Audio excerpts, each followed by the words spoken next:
Audio Jungle.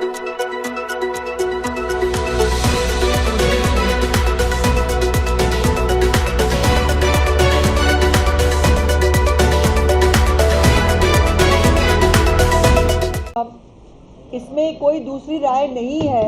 ये एक factual position है कि जो यूथ फेस्टिवल मियां मोहम्मद शहबाज शरीफ साहब जो खादमे आला पंजाब थे उस वक्त, जो यूथ फेस्टिवल्स उन्होंने करवाए, जिसको एक खिलाड़ी की हुकूमत ने आके बंद कर दिया, उन यूथ फेस्टिवल्स में बहुत अच्छे अच्छे खिलाड़ी पाकिस्तान को मिले, जिसमें अरशद नदीम भी एक उसका हिस्सा था।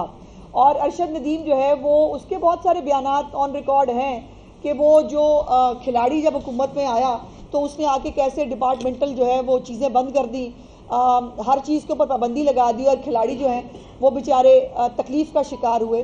सो अरशद को उसकी इस कामयाबी का क्रेडिट अल्लाह पाक की मेहरबानी, उसकी माँ की दुआओं, कौम की जो है वो तमाम वो हसरतें और वो दुआएं जो उसके साथ कौम ने की और उसकी अपनी मेहनत शामिल है, जिसके अंदर जो है हम सब उनकी इस खुशी में बराबर के शरीक हैं। इंशाल्लाह वो तशरीफ़ लाएंगे, उनका एक बहुत शानदार इस्तकबाल भी किया जाएगा। चीफ मिनिस्टर पंजाब मरियम नवाज शरीफ साहिबा ने 10 करोड़ रुपए जो है वो उनके लिए ऐलान किया है। बहुत कम है, इससे कहीं ज़्यादा होना भी चाहिए। कल कौमी असम्बली ने करारदाद जो है वो पास की है, आला तरीन सिविल एजाज़ जो है वो अरशद नदीम को दिया जाएगा और ये हमारा कौमी हीरो है। हम हीरोज़ की इज्जत करते हैं, बल्कि कईयों की तो इतनी ज़्यादा कर देते हैं कि सिर पे बिठा लेते हैं उनको, और फिर जब वो सिर पे बैठ के पाकिस्तान की हालत बिगाड़ते हैं तो फिर हमें रोना पड़ता है।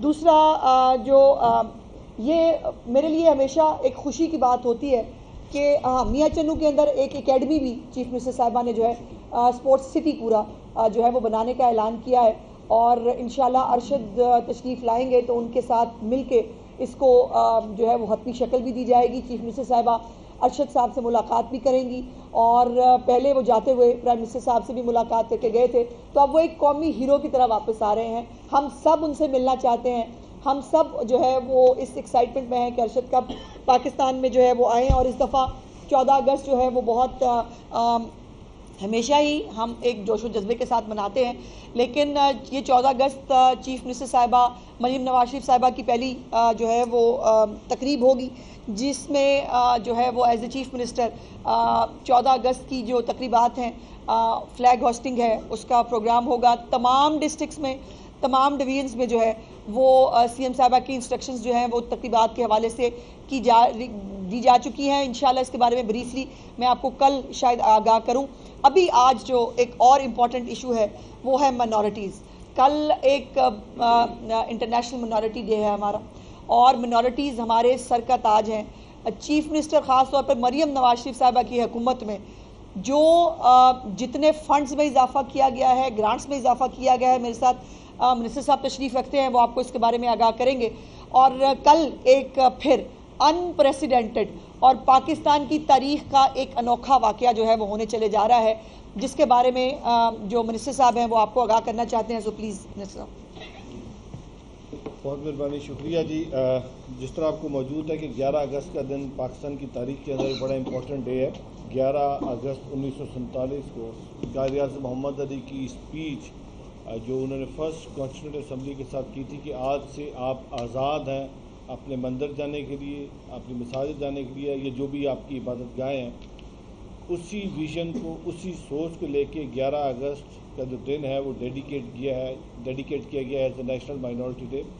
हम पिछले एक लंबे अरसे से देख रहे हैं कि 2008 से जिस दिन इसको नेशनल माइनॉरिटी डे डिक्लेयर किया गया, इसको सेलिब्रेट करते हैं। बट क्योंकि चीफ मिनिस्टर पंजाब ने जिस दिन वो लीडर ऑफ द हाउस मुंतखब हुई पंजाब असम्बली के अंदर, तो उन्होंने अपनी स्पीच के दौरान जहाँ पे अपनी पूरी पॉलिसी दी, अगले 5 साल का अपना फ्रेमवर्क दिया, रोड मैप दिया, तो वहाँ पे उन्होंने माइनॉरिटी को लेकर कहा कि अक़लियत मेरे सर का ताज है, और मेरा ये ख्वाब है कि अक़लियत जब रात को सोए तो उनके अंदर डर और खौफ की फ़िज़ा ना हो। हम उसी सोच को, उसी विजन को लेके हकीकत का रूप धारने के लिए काम कर रहे हैं। पिछले 6 माह के अंदर देखा जिस तरीके से वज़ीर आला पंजाब ने ईस्टर के मौका पे हमारी जो क्रिश्चियन कम्युनिटी है उनको ग्रांट दी, बैसाखी पे ख़ुद मोहतरमा तशरीफ़ लेके गई, जाके बैसाखी सेलिब्रेट की। गंदम काटी उन खेतों में जो गुरु नानक देव जी के खेत है, संगत के साथ बैठ के लंगर खाया। फिर उसके फ़ौरन बाद सिख मैरिज एक्ट जो 2018 में पास हुआ था और पिछले 5 साल से उसके रूल्स नहीं बने थे, हमारी हुकूमत ने आते उसके रूल्स बना दिए। और एक और जो लैंडमार्क अचीवमेंट है, तकरीबन 188% इजाफा किया गया जो हालिया बजट है उसके अंदर माइनॉरिटीज़ के लिए, जिसके अंदर 610% जो हमारा इजाफा है वो जो हमारे रिलीजियस डेज हम सेलिब्रेट करते हैं, ईस्टर को ऐड किया गया, बैसाखी को ऐड किया गया और दिवाली को ऐड किया गया। उसके साथ साथ अमाउंट बढ़ा के 15,000 और 20,000 खानदानों तक पहुँचेंगे। जो माइनॉरिटी डेवलपमेंट फंड है उसको 1.3 बिलियन से बढ़ा के 2.5 बिलियन किया गया। तो ये सारे इनिशिएटिव हैं जो मोहतरमा मरियम नवाज साहबा की हुकूमत ने माइनॉरिटीज़ के लिए किए। लेकिन कल का दिन पंजाब असम्बली की एक तारीख है कि जब SP सिंघा साहब पंजाब असम्बली के स्पीकर थे तो उनके कास्टिंग वोट से उस वक्त जब फैसला हो रहा था पंजाब का, तो उनकी कास्टिंग वोट से फैसला हुआ।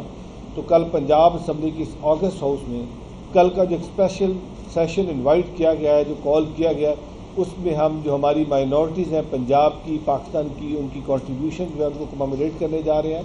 हम कल का दिन माइनॉरिटीज़ के लिए डेडिकेट कर रहे हैं। कल पंजाब असम्बली के अंदर रेजोल्यूशन भी पेश की जाएगी और बाकी भी जो बिज़नेस है वो आएगा, जो हुकूमत की तरफ से बिज़नेस आएगा। मकसद हमारा यही है कि हमारे बारे में जो तासुब दिया जाता है कि पाकिस्तान के अंदर, पंजाब के अंदर minorities are not safe, they are not protected, but हमारी हुकूमत अंडर द लीडरशिप ऑफ मोहतरमा मरियम नवाज साहबा we are committed, we are determined, we are focused कि हमने अपनी माइनॉरिटीज़ को जो इक्वल स्टेटस जो हमारा कॉन्स्टिट्यूशन ऑफ पाकिस्तान देता है उसके लिए हमने काम करना। और अक़लियतों के अंदर जो डर और खौफ की और जो एहसास महरूमी या एहसास कमतरी की फिजा है, चीफ मिनिस्टर साहबा का विजन है कि हमने उसको ख़त्म करना है। और कल के सेशन में हम मीडिया को भी दावत दे रहे हैं। कल हमने डिप्लोमेटिक कम्युनिटी को भी बुलाया ताकि डिप्लोमेट्स भी आकर देखें कि जब हम बात करते हैं हम सिर्फ लफाजी नहीं करें, हमने एक्चुअली हम के लिए काम करें। और जिस तरीके से पिछले 5 माह के अंदर अक़लियत को सर्व किया गया उसकी मिसाल मुझे कहीं और नहीं मिलती। तो मेरी आपसे भी, मीडिया के दोस्त से भी गुजारिश होगी, कल तकरीबन 400 से 450 जो हमारी पंजाब के अंदर मुख्तलिफ अक़लीतों के जो नुमाइंदगान रहते हैं वो भी कल वहाँ पे मौजूद होंगे, सिविल सोसाइटी भी मौजूद होगी, आम शहरी मौजूद होंगे। तो कल का जो दिन है बड़ा अहमियत का हामिल है।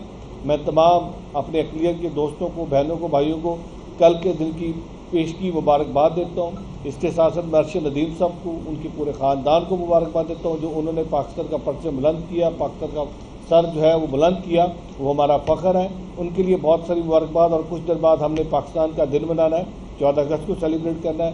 14 अगस्त हम भारत कहते हैं कि इस परचम के साए तले हम एक हैं, ये पाकिस्तान हम सब का है। इस पाकिस्तान की तरक्की और खुशहाली हम सब ने कॉन्ट्रीब्यूट करना है। Thank you.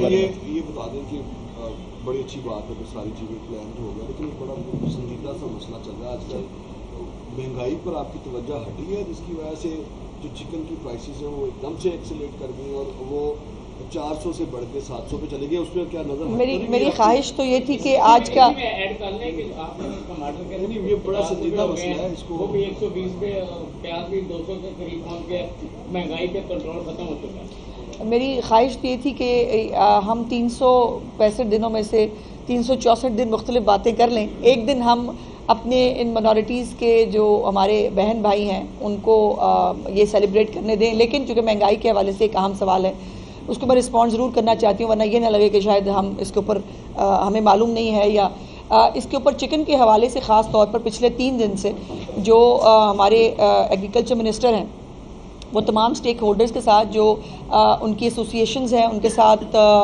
निगोसिएशंस भी कर रहे हैं और उनके साथ बात भी कर रहे हैं कि अनड्यू किस्म का जो मुनाफा है वो लेने की इजाज़त चीफ मिनिस्टर साहिबा नहीं देंगी। और कुछ परसेंटेज भी गालिबन, मैं चूँकि एग्जैक्टली कोट नहीं करना चाहती जब तक फाइनल ना हो जाए, कुछ परसेंटेज भी उन्होंने उसका जिक्र किया है कि उस परसेंटेज के ऊपर जो है आपका मुनाफा हो, हमें कोई इतराज़ नहीं, लेकिन अनड्यू किस्म का मुनाफा लेने की इजाज़त नहीं दी जाएगी। और उसके बाद ये ख़बरें भी आपने देखी कि जो ब्रायलर है उसको सूबे से बाहर जाने के ऊपर भी जो है उसके ऊपर गुफ्तगू हो रही है।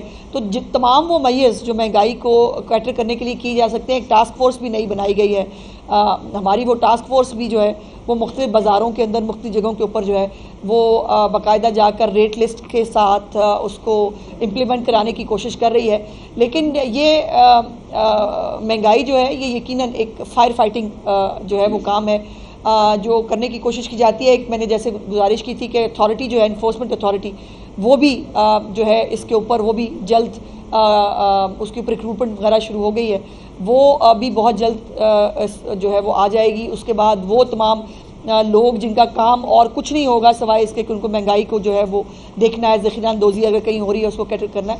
तो ये हमारी पूरी कॉन्सेंट्रेशन पहले दिन से चीफ मिनिस्टर साहिबा की पहली मीटिंग उन्होंने महंगाई पे ली थी, और डेली उनके पास, ये कभी किसी चीफ मिनिस्टर के दफ्तर में आपने नहीं देखा होगा कि उनके पास एक पूरा डैशबोर्ड, एक पूरा हर वक्त जो है वो उनके ऑफिस में वो लाइव चलता रहता है कि इस वक्त कमोडिटीज़ की कीमत क्या है, बाज़ार में कितने की बिक रही है, और वो उसके ऊपर पूरा चेक रख के बैठी होती हैं। तो ऐसा नहीं है कि ये एक स्पाइक आया है, आर्टिफिशियल स्पाइक है, और इसको कंट्रोल करने की बाकायदा भरपूर कोशिश कर रहे हैं। मेरा सवाल ये है कि क्या आपने इसकी बैनर को भाई बंदी आई कर रही है? इसकी बुनियादी वजह मैं आपको बताना ये चाह रहा हूँ, मैं जनता की चारों से कर रहा हूँ, ये जो आप दीगर में जा रहा है उसकी वजह से कितने बड़ी जी, मैंने गुजारिश की थी कि मैं कोई बात ऐसी जिसके ऊपर अभी फैसला ना हुआ हो वो मेरे मुंह से नहीं होनी चाहिए। तो मैंने गुजारिश ये की, अगर आपने सुना हो, मैंने कहा कि बहुत सारी चीज़ों पे गुफ्तगू हो रही है, तो जब वो उसके ऊपर जो है वो फैसला हो जाएगा तो मैं आपको बता दूँगा। इंडियन मीडिया में अक़लियतों का दिन है कल, ये बताइएगा कि अक़लियतों के हवाले से हमने देखा कि हमेशा से आईने पाकिस्तान और कवानीन जितने भी पाकिस्तान के होते हैं उनके ऊपर हमेशा से अमल दरामद करते हैं, लेकिन इस्लामी शरीयत उनके ऊपर यकीनी तौर पर नाफिज नहीं होती। आर्मी चीफ का 2 दिन पहले एक बयान आया कि जो इस्लामी शरीयत को नहीं मानता हम उसको पाकिस्तानी नहीं मानते। क्या उनका ये बयान मजहबी अक़लियत की जो ख्वारिज के लिए था? नदीम, क्या रंग दे रहे हैं आप? इतनी सेंसिटिव इशू को आपने क्या रंग दे दिया? वो ख्वारजी की बात हो रही है, उन लोगों की बात हो रही है जो पाकिस्तान के अंदर जो है वो मसला क्रिएट कर रहे हैं, उनका अक़लियतों से क्या ताल्लुक है? आपने इसको क्या रंग? आई एम सो सॉरी, आपसे इतने सेंसिटिव इशू पे इतना इररिस्पॉन्सिबल रिमार्क मेरे लिए कम से कम शॉकिंग है। मैडम, अभी इंडियन मीडिया में ये बातें फैलाई जा रही हैं कि अरशद नदीम के पास जो है वो जैवलिन स्टिक लेने के भी पैसे नहीं थे एक वक्त में। हाँ। तो क्या ये बात दुरुस्त है? क्योंकि पंजाब स्पोर्ट्स बोर्ड जो है वो मैनेज करता है खिलाड़ियों को, तो इंडियन मीडिया ये जो इल्जाम लगा रहा है, ये बहुत पहले दिनों की बात है, और जब उसने शुरू किया था तो उसके पास नहीं थी। वो बांस की, वो खुद भी उसका इंटरव्यू भी है, बांस की किसी स्टिक के साथ किसी एक स्कूल की जो है वो उसके अंदर ग्राउंड के अंदर वो प्रैक्टिस करता था। फिर जब वो यूथ फेस्टिवल में सामने आया उसके बाद उस वक़्त जो है शहबाज साहब ने भी, और उसके बाद हमारी ये जो स्पोर्ट्स कॉम्प्लेक्स है हमारा कज़ाफ़ी स्टेडियम के अंदर, इसके अंदर अरशद नदीम साहब बाकायदा प्रैक्टिस भी करते रहे हैं, बाकायदा उनको पूरा टेक केयर भी किया गया है, बाकायदा उनको जो पिछली दफ़ा वो जब कॉमनवेल्थ मेरे ख्याल गेम्स में गए थे तो बिल्कुल निहत्ते बेचारे पता नहीं किस तरह से गए थे। उसके बाद से जब ये हाईलाइट हुआ था उसके बाद से उनको अकेला नहीं छोड़ा गया। पिछले दौरे हुकूमत का तो मैं नहीं बता सकती, लेकिन 16 महीने जो शहबाज साहब के थे पिछले टर्म, ये हमारी गवर्नमेंट के, फेडरल गवर्नमेंट के, और उसके बाद अब इसकी तैयारी के लिए बाकायदा तौर पर पंजाब का स्पोर्ट्स कॉम्प्लेक्स जो है वो पूरा से पूरा जो है वो अरशद नदीम साहब के डिस्पोजल पे था और उस पर काम कर रहे थे। ये बताइएगा कि आपने अरशद नदीम को कौमी हीरो करार दिया। 1992 में करार दिया नहीं, वो हैं कौमी हीरो। 1992 में एक खिलाड़ी ने वर्ल्ड कप जितवाया। एक खिलाड़ी ने? भाई मुझे माफ कर दो, भाई मुझे माफ कर दो। इंजमामुल हक के सेमीफाइनल को कहाँ ले जाऊं? रमीज राजा की इनिंग्स को कहाँ ले जाऊं? वसीम अकरम की बॉलिंग को कहाँ ले जाऊं? बस कर दे भाई। उन दिनों में मैं क्रिकेट देखती थी तो मुझे ज़बानी याद है किस किसने क्या क्या किया है। एक मिनट, ये ना सवाल तुम्हें करना ही नहीं चाहिए था ना, अब तो खामखा मेरी दुखती रख पे तुमने हाथ रख दिया। अब जरा जो 92 के वर्ल्ड कप के सिर्फ वो फिगर्स निकाल लो, पूरे वर्ल्ड कप में किस किस खिलाड़ी ने क्या किया, उसके बाद मुझसे बात करना। मैडम, बताइएगा कि एक सियासतदान अब जिसके ताल्लुकात खराब हो गए थे अब वो ताल्लुकात बहाल करना चाह रहे हैं, उसने अपने सारे ट्वीट्स डिलीट कर दिए हैं और जमात को कहा है कि वो इकरारी के खिलाफ जो है वो हलफनामा ना करे। क्या कहेंगे आप? दोस्ती हो जाएगी उनकी और बाहर आ जाएंगे वो जिसके लिए वो काबिशें कर रहे हैं? यार ये हमारा मसला नहीं है, वो उनकी ना दोस्ती का पता लगता है ना दुश्मनी का पता लगता है, और वो मौसूफ वो है जो दोस्ती की आड़ में खंजर घोंपते हैं। सो इसलिए ये उन तक रहने दें। एक सवाल कि मिनॉरिटी डेज के हवाले से आप बहुत बड़ा एक इवेंट करने जा रहे हैं जो कि तारीख में शायद पहली मरतबा होने जा रहा है पंजाब असेंबली में। इसमें क्या बेहतर नहीं है कि आप अपोजिशन को भी ऑन बोर्ड लें और पूरा हाउस यूनानिमसली जो ये मिनॉरिटी डे है इस पर शरीक भी हो और अपना इज़हार ख्याल भी नहीं, ये जो अपोजिशन है इसको कार्ड भेजें, कोई छपवाएं कार्ड कि जनाब तशरीफ ले आए। हाउस उनका है, उनका भी हाउस है, वो भी कोई कंस्ट्रक्टिव काम हमें बात पूरी कर लें। हमें तो ख्वाहिश है, हमारी तो आस है कि कभी ये कोई कंस्ट्रक्टिव काम भी कर लें इस मुल्क के अंदर, कभी कोई बेहतरी का काम भी, कोई पॉजिटिव काम भी कर लें। तो मिनॉरिटीज़ के डे के ऊपर जो है वो उनको भी बिल्कुल आना चाहिए, मिनॉरिटीज़ के साथ खड़े होना चाहिए। Thank you ji.